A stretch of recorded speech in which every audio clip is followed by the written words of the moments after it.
자, 그러면 오늘 이 시간에 흐르는 북 작품 한번 보도록 하겠습니다. 자, 먼저 우리 핵심적인 것만 몇 개 좀 집어넣고 그다음 본문 내용으로 들어갈게요.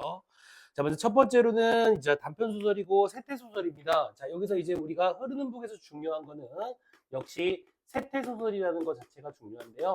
자, 세태라고 하는 게 무엇이냐라고 하면은 이제 당시의 시대적인 상황을 반영한다. 이거를 우리는 세태 소설이라고 얘기를 해요. 자, 그렇다면은 어떤 시대를 반영하고 있느냐? 자, 일단 시대적으로 보자면 이 시기는 1980년대가 되겠고요.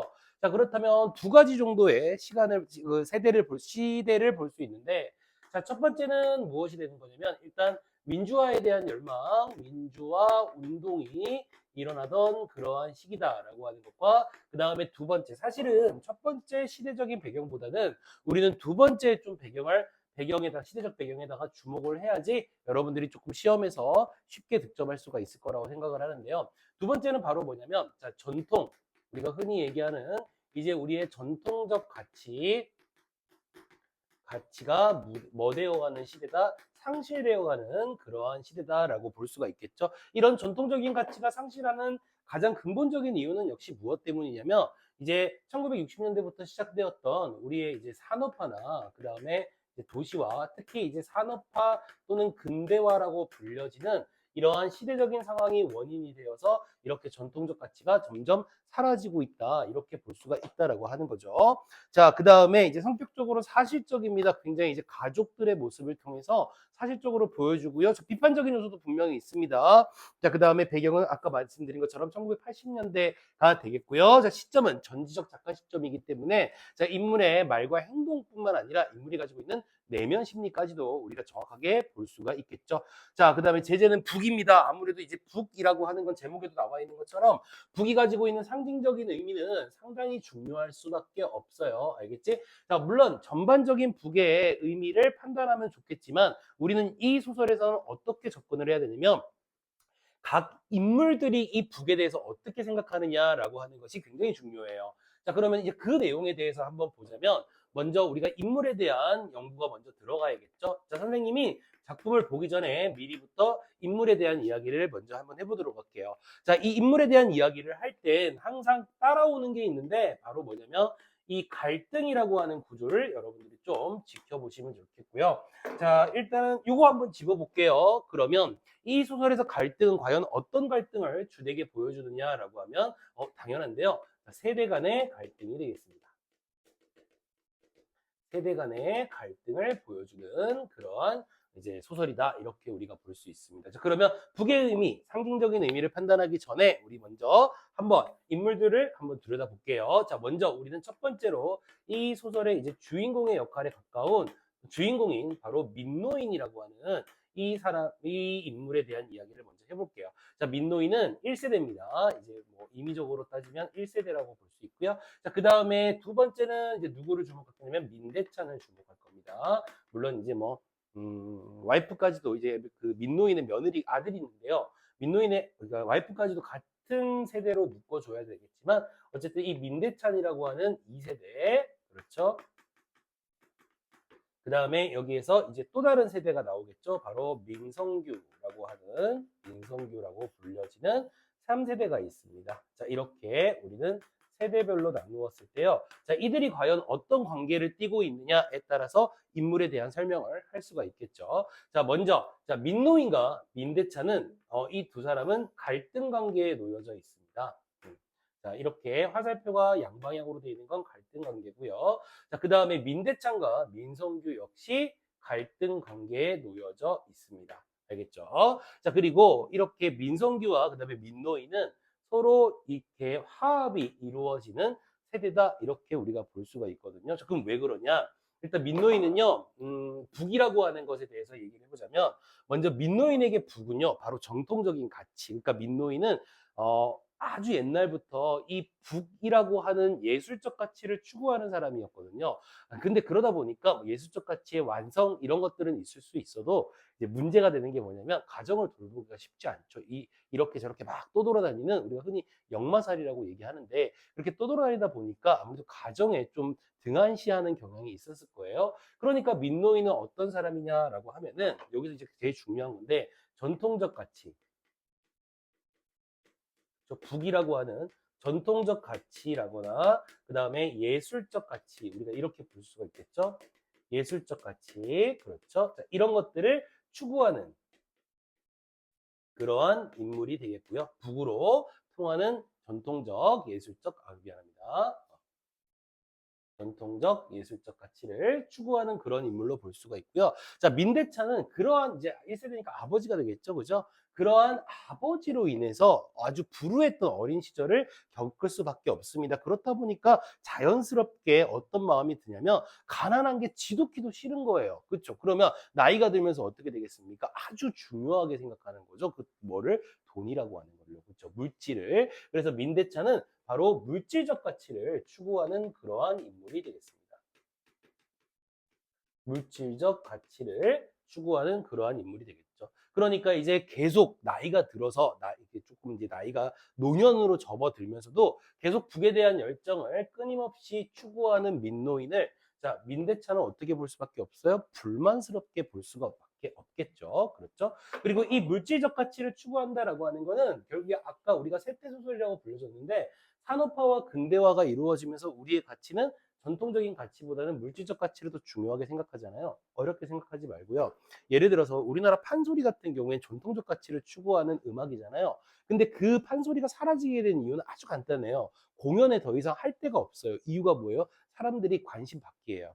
왜? 그 관심 받기니까 돈이 안 돼요. 그러니까 돈이 안 되다 보니까 우리의 전통적인 이런 판소리가 사라지는 것처럼 민노인이 북을 연주하는 이런 예술적인 가치도 결국에 물질적 가치를 추구할 수 없기 때문에 이 현대사회 속에서 점점 사라질 수밖에 없다. 이렇게 우리가 볼 수가 있겠죠. 그지? 그래서 전통적 가치가 상실되어가는 그러한 모습을 들여다볼 수 있습니다. 그러니까 민대창 같은 경우에는 뭐 간단하게 얘기하면 산업화 시대의 전형적인 인물이죠.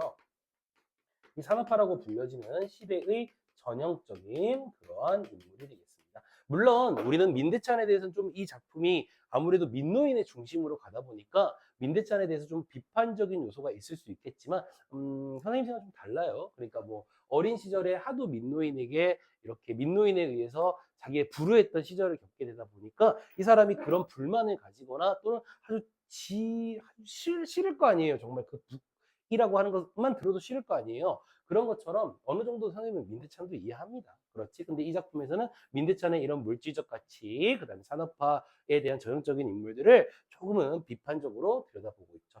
사실은 이 작품에서 민노인 물론 중요하죠. 근데 이 민노인 못지않게 아주 중요한 인물이 하나 있는데 그 인물이 바로 민성규라고 하는 인물. 이 인물이 중요합니다.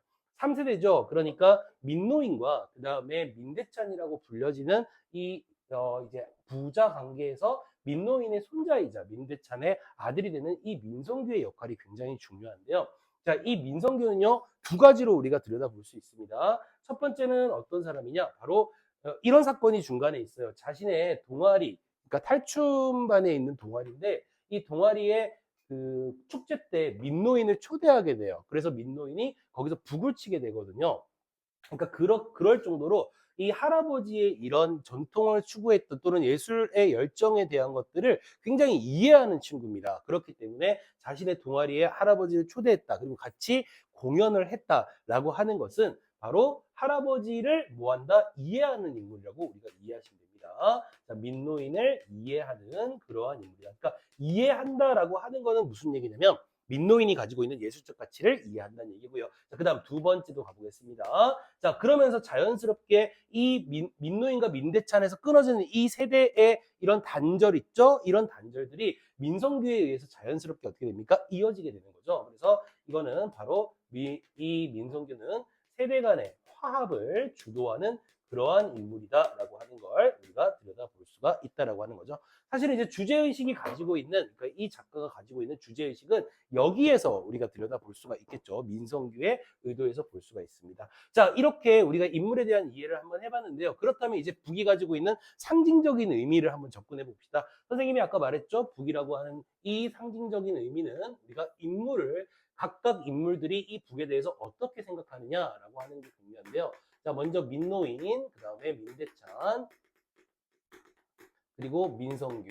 자, 이렇게 세 사람의 북에 대해서 어떤 의미를 가지고 있느냐라고 했을 때, 자, 간단합니다. 자, 민노인은 바로 이것이 예술적 예술에 대한 열정으로 볼 수 있습니다.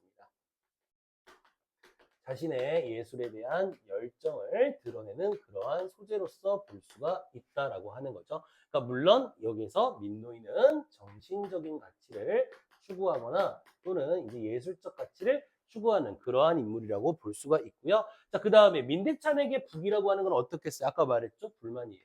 물론 이 불만이라고 하는 것은 민노인의 이제 어린 시절의 태도에 대한 문제도 있겠지만 아무래도 부정적으로 인식하고요. 또 이런 장면도 나오거든요. 민성규와 민노인이 함께 공연을 치르는 거에 대해서 굉장히 불쾌해요. 그 이유가 뭐냐면 다른 사람이 보기에 얼마나 민망하냐 이거예요. 그러니까 나이 드신 그러니까 그 민대찬의 의도에서 보면 나이 든 늙은이가 젊은 애들이 하는데 가가지고 거기서 같이 북을 치고 같이 막 공연을 하고 이런 게 너무 창피한 거예요. 그러다 보니까 민대찬은 자연스럽게 무엇을 중시하는 주변의 눈을 되게 중시하게 생각하죠. 체면을 중시한다. 그러니까 체면을 중시하는데 이 북을 친다라고 하는 것이 바로 자신의 체면을 깎는 일이다. 그렇죠? 깎는 일로 인지를 합니다. 그러니까 이것에 대해서 굉장히 불만을 가지고 있는 친구고요. 그런 사람이고요. 그다음 민성규 같은 경우에는 아까 이야기한 것처럼 이 북을 통해서 세대 간의 화합이 가득하다. 그러니까 1세대와 3세대의 화합이 가득하다라고 하는 의미를 가지고 있으니까 여기서는 역시 세대 간의 화합의 의미로서 민성규에게 북은 굉장히 중요한 의미를 띠고 있다라고 하는 거고요. 자, 그러면 이 북이라고 하는 말은 오케이 이런 상징적인 의미를 가지고 있다는 걸 알겠는데 그렇다면 이제 흐른다는 얘기는 뭘까요? 말 그대로예요. 이렇게 흘러간다는 얘기죠. 그렇지? 그러니까 이거는 뭐가 된다? 단절되었던 2세대와의 이런 관계에서 1세대와 3세대가 서로 연결이 된다 이 말인 거잖아요. 그러니까 이거는 세대 간의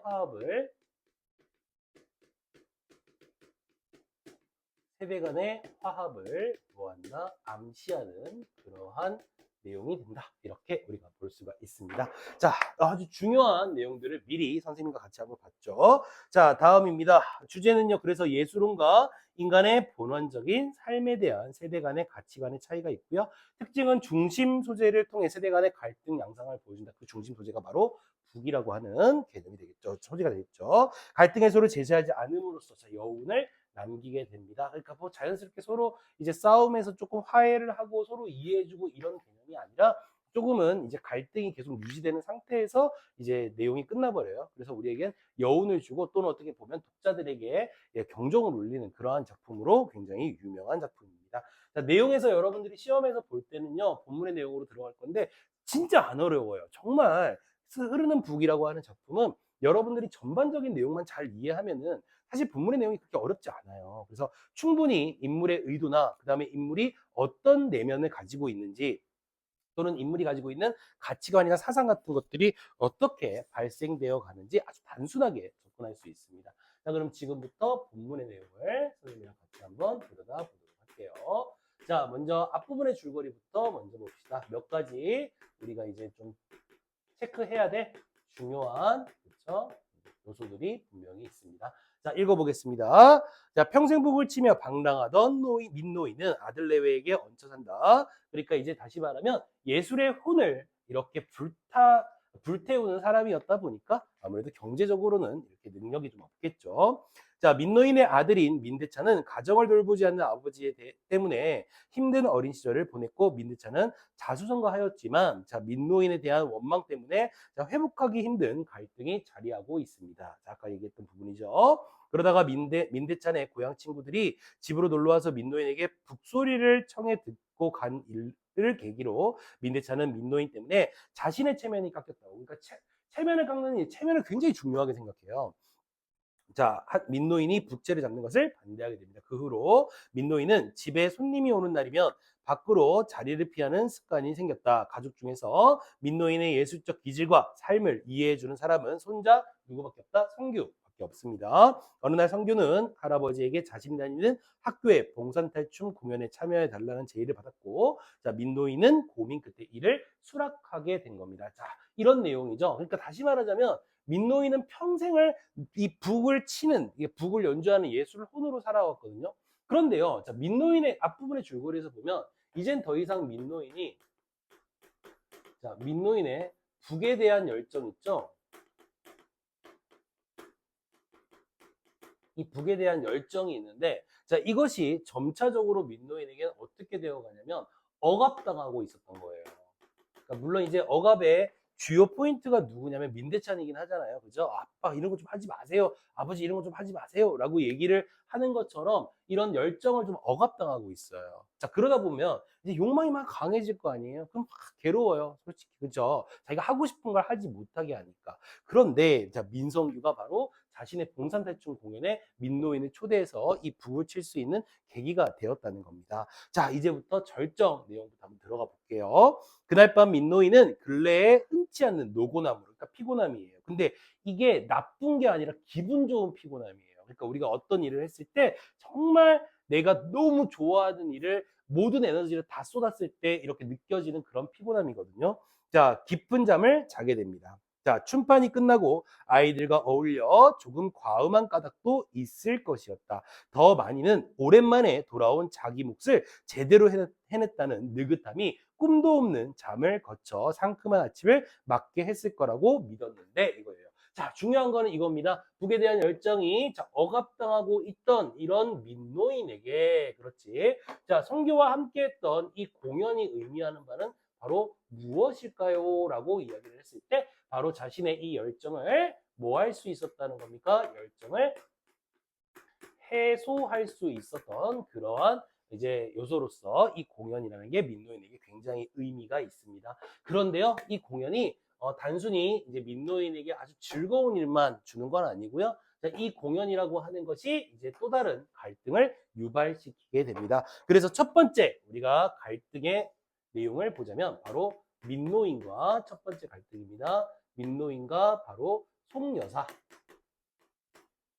그렇지. 그러니까 바로 며느리가 됩니다. 뭐 이해는 알겠죠? 성규의 어머니이자 민대찬의 누가 되는 거냐면 바로 저기 민대찬의 이제 아내가 되겠죠. 그죠? 자, 계속 가봅시다.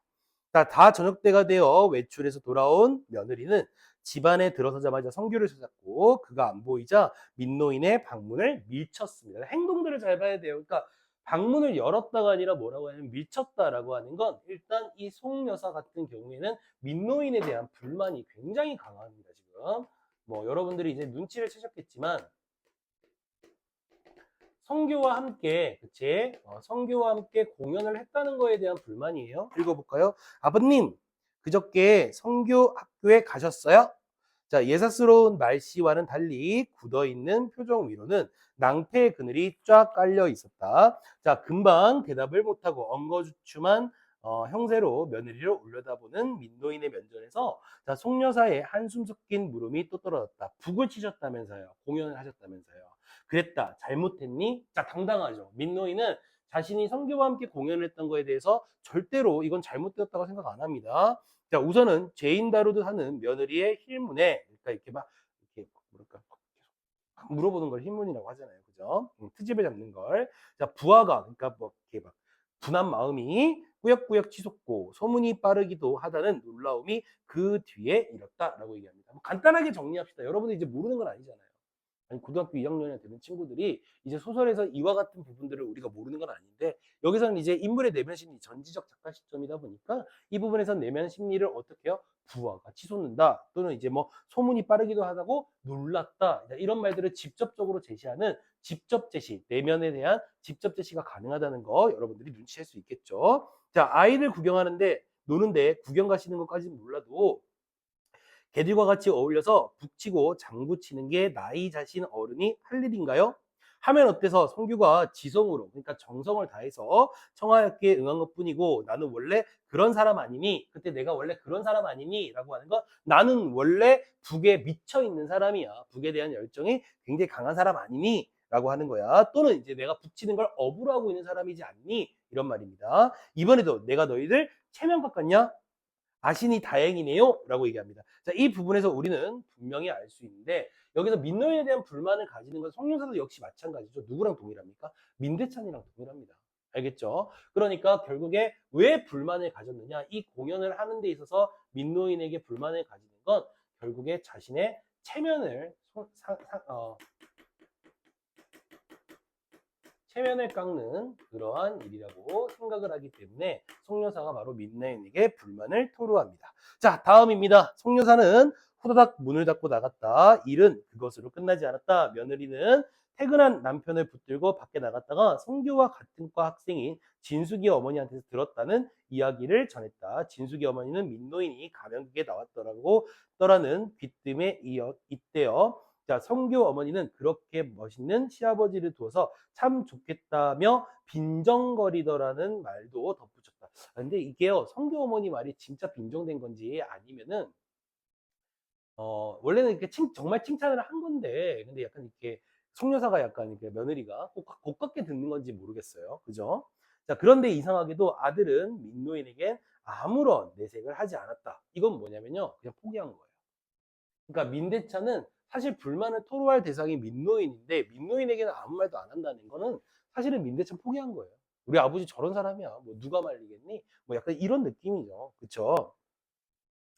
자, 그냥 덤덤한 햇빛이었다가 식구들이 저녁을 마친 후에 돌아온 성규를 사정없이 몰아붙이게 됩니다. 그렇죠? 자, 이번엔 두 번째 갈등은 바로 민대찬과 그 다음에 민성규의 갈등이 되겠습니다. 그렇지? 자, 일단은 뭐 여기서 민노인과 함께 한 공연이 갈등의 계기가 되겠죠. 그죠? 여기에서는 바로 공연의 문제가 갈등의 계기가 됩니다. 그럼 도대체 이것이 왜 민대찬에겐 문제가 되고 민성규에겐 어떤 이야기가 나오게 될지 한번 봅시다. 자, 너더러 누가 그런 짓을 하랬어. 그런 짓이라고 하는 것은 민노인을 공연에 참가시킨 일을 하라 그랬어. 이렇게 했습니다. 현관에서 신발을 벗고 난 발자국을 내딛는 순간 노기화입니다. 한꺼번에 모은 호령이 그를 사로잡았다. 영문을 몰라 아버지와 어머니 쪽으로 눈안을 번갈아 돌리는 성규를 향해 이번에는 어머니가 차디차게 얘기를 합니다. 잘하는 일이다. 할아버지를 끌어내지 않으면 너네들 춘파는 성사되지 않니? 나는 또 뭐라고 하는 식의 가벼운 대응이 성규의 안면에 퍼지면서 입으로는 웃음을 흘리게 됩니다. 그러니까 성규는요, 이 일이 아무렇지도 않아요. 그게 뭐예요? 그게 왜요? 뭐 이런 느낌이죠. 근데 문제는 이 웃음이 문제였어요. 이 웃음. 그러니까 아버지는 화가 나 있는 상태에서 아들에게 뭐라고 얘기를 하는데 아들이 씩 웃어. 자, 이러면 그쵸. 화나죠. 그러니까 오히려 이것이 민대찬의 분노를 더욱더 이제 증폭시킵니다. 너 난 놀리는 거니? 첫마디와 달리 착 가라앉는 아버지의 음성에는 분에 떠는 사람에게 일수 있음직한 삭지 않은 가래가 조금 끓었다. 정색을 하고 쳐드는 성규의 눈빛에는 서리가 내린 인상이었다 이겁니다. 무슨 말씀이세요? 지금 웃었잖아. 웃는 게 잘못이면 사과할게요. 할아버지를 그런 자리에 모신 건 그러나 사과할 것이 못 됩니다. 성규는 일단 어떤 어떤 생각을 가지고 있는 친구냐면요. 자, 할아버지와 함께한 공연, 그러니까 민노인과의 공연이라고 하는 것을 있잖아요. 그죠? 이것은 자신이 민대찬에게 사과할 일은 아니라고 이야기를 일단 합니다. 그렇지. 뭐 앞서 우리가 선생님이 설명했던 내용들을 잘 들여다보면 이것은 당연한 일이에요. 그냥 할아버지의 열정을 보여줄 수 있는 장을 내가 마련해줬다는 거 오히려 뿌듯하죠. 성규 입장에서는. 그리고 할아버지와 함께 화합을 하면서 세대 간의 화합을 하면서 공연이 아주 성공적으로 이루어졌다는 거에 대해서는 사과할 일이 아니라고 얘기합니다. 자, 그 다음 볼까요? 자, 할아버지까지 동원한 게 잘한 짓이니? 동원이라고 하는 게 뭐냐면 어떤 목적에 의해서 그 사람을 이렇게 쓰는 것을 얘기하는데요. 사람을 모으는 건데요. 자, 동원이란 말이 싫습니다. 누가 누구를 동원한단 말입니까? 또 그 일이 어째서 잘하고 잘못하고로 구분돼야 하는지 저는 통 이해할 수가 없습니다. 라고 얘기하죠. 일단 이제 민성규의 성격 한 번만 집어넣고 갈게요. 민성규 아버지가 이제 혼을 내요. 그러면 보통 이제 80년대 자식들은요, 어떻게 하냐면, 아, 네, 아버지 잘못했습니다. 막 이렇게 얘기를 해요, 보통은. 그러니까 내가 뭘 잘못했는지 이해가 안 되지만 일단 사과부터 먼저 하는데, 자, 일단 민성규는 자신의 생각을 아버지에게 당당하게 말할 수 있는 아이죠. 그렇죠? 그러니까 이 아이는 당당한 그러한 성격을 가지고 있습니다. 그러니까 어떤 상황에 대해서 내가 틀렸다 또는 맞다라고 생각하는 것에 대해서 자신의 생각을 잘 얘기를 하죠. 물론 이러한 성격이 나중에 민성규에게 좋지 않은 일로 나타나게 됩니다. 그 다음 보겠습니다. 자, 그건 잘하고 잘못하고의 인식에서 벗어나는 일입니다. 누군가가 어떤 일에 합당한 재능을 갖고 있을 때 한쪽은 그걸 표현할 기회를 주어야 마땅하며 한쪽은 기꺼이 그 기회에 편승해서 이 일이 잘 되면 그보다 좋은 일이 어디 있겠습니까? 자, 이거 아주 간단하죠? 누군가가 어떤 일에 합당한 재능을 갖고 있다라고 하는 건 자, 할아버지, 그러니까 민노인의 북이라고 하는 민노인의 북 연주라고 하는 걸 할아버지의 무엇으로 봅니까? 재능으로 봅니다. 왜 사과할 일이 아니냐? 라고 이야기를 하자면 할아버지의 이 사과할 일이 아니라고 하는 건 민노인의 예술을 뭐 하는 겁니까? 이해하는 겁니다. 이걸 이해하고 이 예술이 어떤 재능으로 나타난다면 그것을 나는 뭐 해준다? 이것을 펼칠 수 있게 만들어 주어야 된다는 것이 바로 자기의 생각이라는 거죠. 그렇지? 그러니까 이게 무슨 얘기냐면 조금 이제 확장해서 생각을 해보면 민성규의 얘기는 이런 겁니다. 그러니까 아까 앞에서도 얘기한 것처럼 우리는 점점 전통적 가치가 상실되어 가는 거잖아요. 그렇죠? 그러니까 민성규는 무슨 의미냐면 전통적 가치에 대해서 굉장히 이해가 많은 친구인 거예요. 그죠? 그래서 민노인의 예술 이것을 이해하니까 자 우리가 해야 될 일은 뭐냐? 이 전통적 가치가 계속 유지될 수 있게 또는 예술적 가치가 계속 유지될 수 있게 해주는 게 나의 임무다라고 생각을 하는 거죠. 그러니까 쉽게 말하자면 예술을 이해하는 것뿐만 아니라 한 가지를 더 가져가자면 자 이것을 전통을 계속 유지하는 것을 민성규는 무엇으로 보냐면 우리 세대의 사명감으로 보고 있다 이 말이 되는 거예요. 그러니까 전통은 사라지는 거잖아요. 근데 우리 세대는 이걸 지켜줘야 돼. 할아버지의 재능을 지켜줘야 돼. 라고 이야기를 하게 되는 겁니다. 그 다음 보겠습니다. 너 이제 보니 참 똑똑하거라. 그래서 일이 잘 되니 대성공이었어요. 그렇지? 이 대성공이라고 하는 말은 결국에 공연이 표면적으로는 뭡니까? 공연이 아주 잘 되었다라고 하는 이야기로 이해할 수도 있지만 자, 민노인의 이런 예술의 열정을 완전히 폭파시켜서 완전히 폭발할 수 있는 기회였다 이 말입니다. 그리고 세대 간의 화합이 이루어진 것도 있다 이런 표현이 되겠죠. 됐지? 다음 가볼게요. 할아버지는 기꺼이 응하지 않았을 게야. 내가 유혹했어. 자, 결과는 마찬가지예요. 저는 그냥 그날 할아버지에게서 그걸 확인했습니다. 그렇지? 그걸 확인했다라고 하는 것은 할아버지의 예술, 재능에 대한 것을 그때 공연을 통해서 표출할 수 있었다. 이런 말이 되겠죠. 자, 너는 할아버지와 나와의 관계에 대해 특히 내가 취하고 있는 입장, 그러니까 뭐예요? 할아버지가 북을 치는 거에 대한 민대찬의 불만이 되겠죠. 자, 이것을 대단히 불만이지 그럴 것도 없습니다. 할아버지에 대한 처지를 이해하면서도 그 논리를 그대로 저와 연결시키고 싶지 않고 그럴 필요도 없다고 생각하는 편이에요. 아, 이거 되게 중요한 건데 민성규가요, 민노인에 대한 민대찬의 생각에 대해 불만을 가지는 건 아니에요. 그러니까 아버지, 이것도 되게 중요한데요. 이 민성규는 이 민대찬에 대해서 민대찬의 삶을 뭐 해주는 인물이라면 이해해주는 인물이에요. 이해하고 존중해요.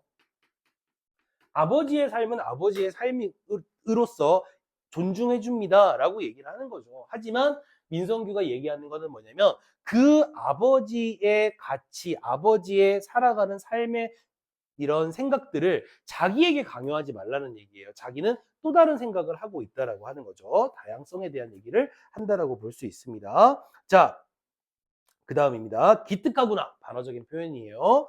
그러니까 너만이라도 할아버지에게 화해의 제스처를 보이겠다는 거냐, 뭐냐. 지금까지의 내 행동을 보면 그런 추측을 가능케 하더라만, 자, 그것도 맞지 않는 말이에요. 도대체 할아버지와 저와는 갈등이 있어야지 말이죠. 처음부터 갈등이 없었는데 화해의 제스처를 보이고 말고가 어디 있습니까? 할아버지와의 갈등이 있었다면 그건 아버지의 몫이지 저와는 상관이 없습니다. 오히려 여기 주제의식입니다.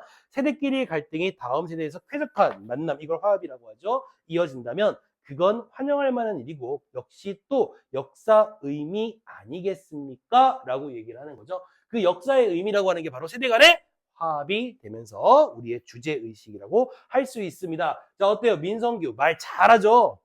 그치? 민성규 정말 말 잘하죠? 자, 그러니까 논리적으로 밀립니다. 민대찬이 당연히 논리적으로 밀리죠. 말빨에서 밀려요. 민대찬은. 그죠? 그러니까 이제 가장 하면 안 되는 사실은 선생님이 약간 좀 싫어하는데요. 그러니까 이렇게 나이가 좀 젊은 친구들이 말을 정말 잘할 수 있잖아요.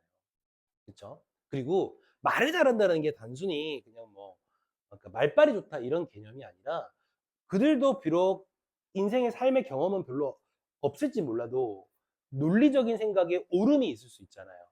그죠? 그러면 우리가 이제 나이가 든 사람들은 그러한 젊은 세대들이 이야기하는 또는 어린 세대들이 얘기하는 거를 한번 판단을 해봐야 돼요. 그래, 이 말이 틀렸냐 맞았냐. 근데 일단 갈등이 이루어지면요. 판단을 하려고 이해하려는 생각이 전혀 없어요. 그래서 한마디 하죠. 뭐라고? 논리적으로 밀리면 결국에 한마디 합니다. 뭐라고? 너 대드냐? 이렇게 나와요. 그렇죠. 선생님도 이제 나이가 좀 있으니까 그러지 않으려고 좀 노력을 많이 하는데 쉽지는 않나 봐요. 그죠? 나이가 들수록 점점 쉽지는 않아지는데 사실 그런 어른들과는 대화를 길게 할 필요는 없어요. 그 상황은 그냥 이렇게 좀 외면하거나 회피하거나 이럴 필요가 좀 있고요. 단 부모는 아니에요. 알겠지? 부모와는 어떻게든지 얘기를 해서 소통을 할 수 있는 관계 형성이 되는, 물론 여기도 부모 관계지만, 그지? 그런 게 있어요. 그러니까 만약에 부모가 아닌 다른 어른들이 그런다면 굳이 그 어른들과는 그렇게 길게 얘기하지 마세요. 뭐 대드냐, 뭐 이렇게 뭐 네가 어려서 몰라, 뭐 이런 말들 있잖아요. 이런 멘트들을 날리면 그냥 내가 합당하게 이해를 할 만큼의 어떤 어투나 이런 것들을 사용하지 않는 이상은 그냥 얘기하지 마세요. 별로 좋지 않아요. 내 정신건강에, 그지? 자, 다음으로 한번 볼까요? 자, 그랬더니 이 민대차도 마찬가지예요. 뭐야? 이놈의 자식, 내가 나를 훈계하는 것이냐? 이렇게 얘기하죠. 자, 민대차는 결국에 민성규의 이런 당당한 성격, 그리고 민성규가 가지고 있는 생각에 논리적으로 밀리다 보니까, 그렇지. 어떤 모습을 보이느냐? 자, 민대차는 아주 권위적인 모습을 보입니다. 그렇죠? 전반적으로는 이제 불만을 표출하는 모습이죠. 말이 떨어지기 무섭게. 자, 이제 또 폭력까지 행하죠. 아버지의 손바닥이 성규의 볼때기를 후려쳤다. 옆에 있던 어머니의 새소리가 그의 뺨에 달라붙었다. 또박또박 말들 하는 것 좀 봐. 보통 엄마들이 이렇게 안 하죠. 왜 한테 왜 그래? 이렇게 해야 되는데 엄마도 같이 동달아서 편을 먹네요. 참. 아이고. 자, 그 다음입니다. 아버지의 마음을 모르는 게 아니에요. 그렇다고 아버지의 생각 속으로만 저를 챙겨 넣으려고 하지 마세요. 그러니까 이 민성규가 하는 얘기는 무슨 얘기냐면 또 다른 얘기는 바로 이거죠. 그러니까 자, 2세대, 그러니까 민대찬의 가치를 강요하지 말라는 겁니다. 민대찬의 가치를 자신에게 뭐 하지 말라고 얘기하냐면 강요하지 말라고 이야기를 하는 거죠. 이게 목적이에요. 그렇죠? 성규는 얻어맞은 자리를 어루만지지도 않고 대대 풀 죽은 목소리가 되었다. 내가 알긴 뭘 알아? 내가 내 속을 어떻게 알아? 그런 말씀을 이제 그만 좀 하셨으면 해요. 안팎에서 듣는 그 말에 물릴 지경이거든요. 너는 아직 모른다. 너도 내 나이가 되어봐라. 고깝게 듣지 마세요. 그때 가서 그 뜻을 알지언정 지금부터 내 사고와 행동을 포기하고 싶지는 않습니다. 그런 뜻에서 제가 할아버지를 우리 모임에 초청한 사실을 후회하지 않을 뿐더러 옳다고 생각합니다. 그렇지? 역시 성규 되게 당당하죠? 그죠? 자기 생각이 옳지 않았다고 생각합니다. 옳았다고 생각합니다. 자, 아버지가 할아버지를 심리적으로 격리시키려 하고 또 한편으로는 이해하려는 모순을 저도 이해합니다. 그러니까 우리가 한번 볼까요? 민대찬이라는 인물에 대한 얘기를 조금만 해주자면 민대찬은요 할아버지와 성규를 단절시키려고 해요. 그렇죠? 그러니까 그 이유가 뭐냐면 이제 할아버지의 이런 열정, 그러니까 자기를 힘들게 했던 이런 예술적인 열정이 혹시 또 이런 생각이 있을 수 있잖아요. 성규에게도 이어지면 어떡하나라고 하는 거에 대한 아버지로서의 염려와 걱정이 될 수가 있겠죠. 그러니까 민대찬은 결국에 어떤 인물이냐면 세대 간의 단절을 주도하는 인물이라고 볼 수가 있어요. 그래서 이 소설에서는 아무래도 이 민대찬에 대한 인식이 부정적일 수밖에 없죠. 세대 간의 단절을 이렇게 나타내게 되는 거고 이게 비판적 의식이 되는 게 됐고요. 아까 비판적이라고 성격에서 나왔었잖아요. 또 하나 더 이걸 좀 확장해서 생각을 해보면 민대찬은 산업화에 이어지는 물질적 가치를 되게 중요하게 생각하는 사람이기 때문에 이 물질적 가치라는 게 결국에 전통이 더 이상 이어지지 못하게 하는 그러한 결정적인 역할을 했다라고 하는 메시지를 이 민대찬을 통해서 우리에게 보여주고 있습니다. 다음으로 가보겠습니다. 그러나 계속 갑니다. 자, 노상 이기적인 현실에 의 집착이 그걸 누르는 데 대한 어쩔 수 없는 생활인의 감각까지도 저는 알고 있습니다. 아버지 이해합니다. 이거죠. 이거는 생활을 해야 되는 입장에서는 이럴 수밖에 없는 거 저도 알겠습니다. 그러나 역설적이고 건방지게 들릴지 모르지만 제 나이는 또 할아버지의 생애를 이해합니다. 북으로 상징되는 할아버지의 삶을 놓고 그 말은 이제 할아버지의 예술가로서의 열정, 그다음에 전통적 가치 이런 것들을 말하겠죠. 아버지와 제가 감정적으로 갈라서는 걸 비극의 차원에서 파악할 것도 아니라고 봅니다. 할아버지가 자신의 광대 기질에 철저하여 가족을 버린 건 비난받아야 할 일이나 예술의 이름으로는 용서받을 수 있습니다. 이거야. 그러니까 할아버지의 삶을 전적으로 이해하고 있습니다. 그래서 할아버지가 나름대로 예술의 완성을 했니? 아버지의 입가에 냉소가 머물렀습니다. 여전히 비판적이죠. 그건 인식하기 나름입니다. 다만 할아버지에게서 북을 뺏는 것. 그러니까 할아버지의 인생의 모든 것, 그러니까 민노인의 분신과도 같은 이 북을 뺏는다는 건 할아버지의 한을 배가시키고 생의 마지막 의지를 짓밟는 것에 다름 아니라는 생각만은 갖고 있습니다. 평생을 북치는 거에만 매진했던 사람에게 북을 뺏어간다. 오, 이거는 정말 끔찍한 일이죠. 그죠? 방 안에 민노인이 천천히 응접실로 나온 건 그때였다. 자기 때문에 성규가 궁지에 몰려있는 걸 보고만 있을 수 없어서였는데 아들은 집안의 분란을 더 키우고 싶지 않았던지 민노인 쪽에 시선을 돌리지도 않은 채 여전히 불만의 표현입니다. 성규에게만 소리를 빽 질렀다. 건방 그만 떨고 어서 가서 잠이나 자. 다시 그런 짓을 했다간 이 정도로 끝나지 않을 줄 알아. 자, 제 방으로 돌아온 성규는 민노인과 눈이 마주쳐 재빠른 웃음을 보여줬다는 거죠. 할아버지 뭐 이런 거. 자, 음목군끼리의 신호 같았다라고 하는 겁니다. 하지만 이렇게 뭐 갈등이 뭐 이렇게 흐지부지 되는 건 아니고요. 자, 여기에서 이제 결말 부분에 또 아주 주요한 사건이 하나 일어나게 됩니다. 거기에 대해 우리 민노인의 마음은 굉장히 착잡할 거예요. 한번 시작해 볼까요? 자, 결말 부분입니다. 정작 일이 터진 건 그런 일이 있은 지 일주일쯤 후였다. 시간적 배경으로, 아까 시간의 흐름으로 보자면 순행적인 흐름이 되겠죠. 저녁 준비를 하다 말고 성규의 친구로 짐작되는 학생의 전화를 받은 송여사는 대뜸 신음으로 착각할 만한 의미불명한 소리를 지르더니 이내 펄쩍펄쩍 놀란 거죠. 자, 뭐라고? 우리 성규가 데모하다. 데모라고 하는 건 이제 당시 민주화라고 하는 운동에 대해서 저항을 하던 학생들이었잖아요. 이 학생들이 뭐 지금은 데모란 말은 별로 좋은 말은 아니고요. 집회? 뭐 이렇게, 그죠? 이렇게 볼 수가 있겠죠. 잡혀갔다고 언제 어디서 지금 어디 있어 이 일을 어쩌지 이 일을 어떡한다 라고 얘기합니다. 그러니까 여기서 이제 민성규가 데모를 하게 되는 거죠. 그죠? 그러니까 사회에 대한 어떤 저항. 그러니까 여기서 보자면 우리가 민성규를 1980년대 민주화를 위한 민주화 투쟁을 한 그러한 인물로 만들어내게 됩니다. 물론 이것 때문에 이제 경찰에게 잡혀가게 되는 거죠. 송여사는 곧바로 남편에게 전화를 걸었고 만날 장소를 약속하고는 허둥지둥 밖으로 뛰어나갔다. 황급히 서두르다 지갑을 안 가지고 갔기 때문에 다시 되돌아왔을 때 민노인과 수경이가 자세히 말 좀 해보라고 매달리는데 누구 성질을 돋구는 투의 외마디만 남기고 사납게 문을 닫고 합니다. 낸들 아니 가봐야지 라고 얘기합니다. 자, 이렇게 민주화 투쟁을 합니다. 그래서 이제 경찰에게 구속이 되죠. 쉽게 말하자면. 그치? 그런데 자, 성규가 이렇게 구속이 된 데에 대해서 있잖아요. 이 구속에 대해서 우리 송여사의 인식을 좀 보면 지금 행동을 보면 알아요.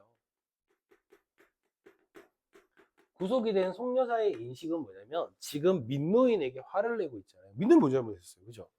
성규가 민주화 투쟁을 한 거지 민노인이 하라고 시키진 않았잖아요. 근데 송여사는 어떻게 생각하냐면 이런 민노인이 가지고 있는 이런 의식이나 이런 가치가요. 성규에게 물려줬다고 생각을 해요.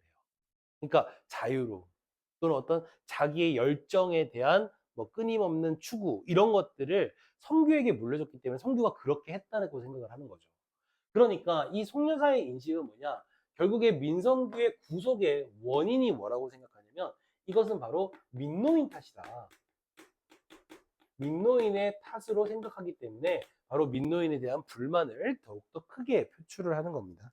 며느리의 자기를 쳐다보던 눈이 사뭇 삐뚤어져 있었다고 느낀 민노인의 가슴에는 갑자기 구멍이 뚫리는 걸 의식을 하게 됩니다. 그렇지. 아들 내외는 밤늦도록 돌아오지 않았고요. 전화도 걸려오지 않았습니다. 자, 민노인은 수경이를 시켜 아들이 먹다 남은 양주를 찾아 안주도 없이 조금씩 홀짝거리게 됩니다. 그러니까 술을 마시면서 걱정과 시름을 좀 달래고 있는 부분이죠. 얼마나 지났을까? 취기가 야금야금 점신으로 번지자 자, 민노인은 극히 자연스럽게 북을 껴안고 북채를 잡았습니다. 뚱닥 뚱뚱 뚱뚱 뚱닥. 자, 북소리를 듣고 들어온 수경이는 북 한 번, 할아버지의 눈 한 번을 교대로 쳐다보고는 그전 모양 궁상맞다는 타박을 하지 않았다는 거죠. 그러니까 수경이도 사실은 할아버지의 북소리를 평소에는 좀 궁상맞다라고 얘기를 했대요. 그죠? 그런 건 뭐냐면 세대 간의 단절이 좀 있었죠.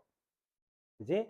자, 오히려 다소곳이 민노인 옆으로 다가가며 엉뚱깽뚱한 질문을 했다. 할아버지, 이 북으로 팝송 연주하면 어떻게 될까요? 이렇게 얘기합니다. 이건 수경이가 지금 할아버지를 위로해 주려고 하는 거예요. 그러니까 수경아, 네 오래비가 붙들려 관계에 나나 이 북과도 관계가 있겠지라고 얘기합니다.